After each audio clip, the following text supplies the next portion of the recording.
warahmatullahi wabarakatuh. Perkenalkan, saya Najwa Naila. Saya dari kelompok 5. Di sini saya akan menjelaskan tentang rekrutmen.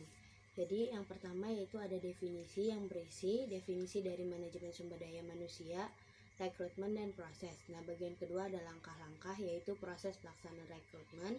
Bagian ketiga ada faktor dan kendala, dan bagian keempat ada kesimpulan.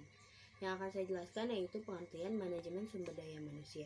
Manajemen sumber daya manusia adalah suatu ilmu atau cara bagaimana mengatur hubungan dan peranan sumber daya atau tenaga yang dimiliki oleh individu secara efisien dan efektif, serta dapat digunakan secara maksimal sehingga dapat tercapainya tujuan bersama perusahaan, karyawan, dan masyarakat.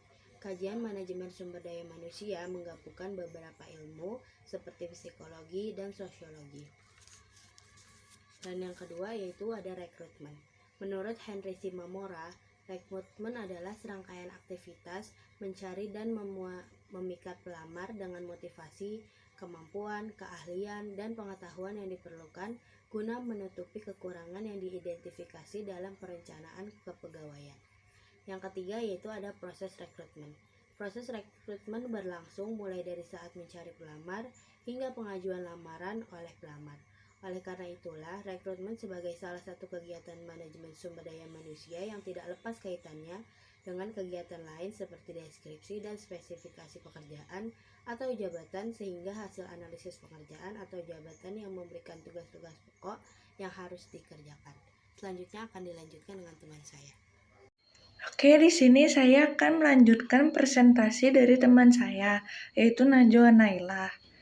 Saya sendiri di sini akan membahas tentang langkah-langkah dan apa saja faktor dan kendalanya. Pertama, kita bahas adalah langkah-langkah atau proses pelaksanaan rekrutmen.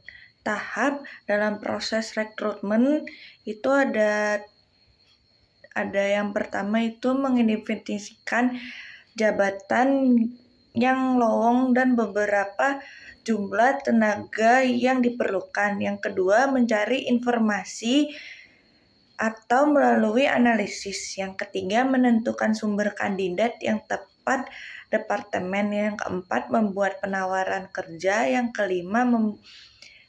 kelima mulai bekerja.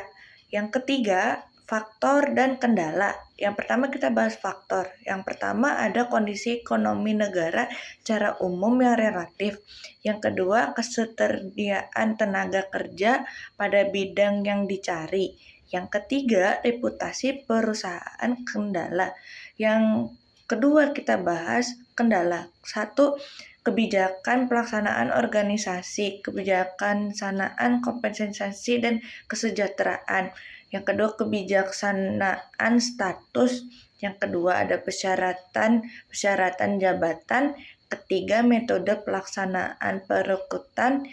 Dan yang terakhir ada kondisi pasar tenaga kerja. Saya di sini akan membacakan kesimpulan yang saya dapat dari materi-materi yang sebelumnya sudah dijelaskan oleh teman-teman saya, yaitu Najwa Naila dan Eva Oktaviani. Kesimpulan yang saya dapat, yang pertama itu agar produktivitas dalam suatu organisasi maupun perusahaan diperlukan sejumlah pegawai atau karyawan yang sesuai dengan kebutuhan. Dalam memenuhi kebutuhan pegawai maupun perusahaan dapat dilakukan dengan cara rekrutmen.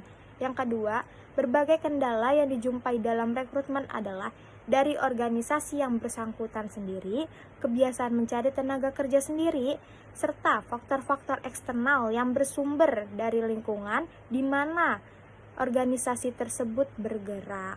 Sekian presentasi dari kelompok saya. Kurang lebihnya mohon maaf. Wabillahi taufiq wal hidayah. Wassalamualaikum warahmatullahi wabarakatuh.